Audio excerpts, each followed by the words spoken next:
আপনি কি জানেন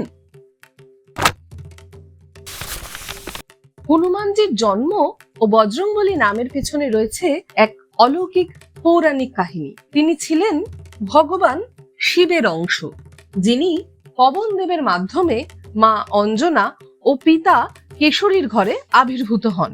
তার জন্মস্থান ছিল কিষ্কিন্ধা, বর্তমান কর্ণাটকের হাম্পি অঞ্চলে।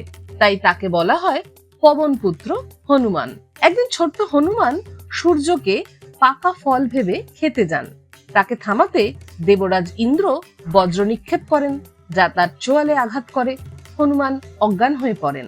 এই দৃশ্য দেখে পবনদেব ভীষণ রেগে যান এবং সমস্ত বাতাস টেনে নেন পৃথিবী থেকে। তখন সৃষ্টি জগৎ সংকটে পড়ে, শ্বাস বন্ধ হয়ে যায় প্রাণীদের। তখন সমস্ত দেবতারা পবনদেবকে প্রসন্ন করার জন্য হনুমানকে আশীর্বাদ স্বরূপ একের পর এক বর প্রদান করেন। ইন্দ্র দেন বজ্র কঠিন শরীরের বর, অগ্নিদেব বলেন আগুন কখনো তাকে জ্বালাতে পারবে না, বরুণ দেন জলে অজেয় থাকার ক্ষমতা, যমরাজ দেন মৃত্যুর ওপর বিজয়ের আশীর্বাদ, ব্রহ্মা আশীর্বাদ দেন কোনো তন্ত্র মন্ত্র অস্ত্র তার ক্ষতি করতে পারবে না।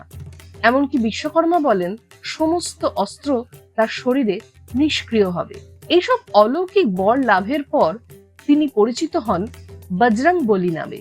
বজরং মানে বজ্রের মতো দেহ, আর বলি মানে বলবান। এই কাহিনী শুধু তার শক্তির নয়, ভক্তি, ভয়হীনতা এবং আশীর্বাদের এক চিরন্তন প্রতিচ্ছবি।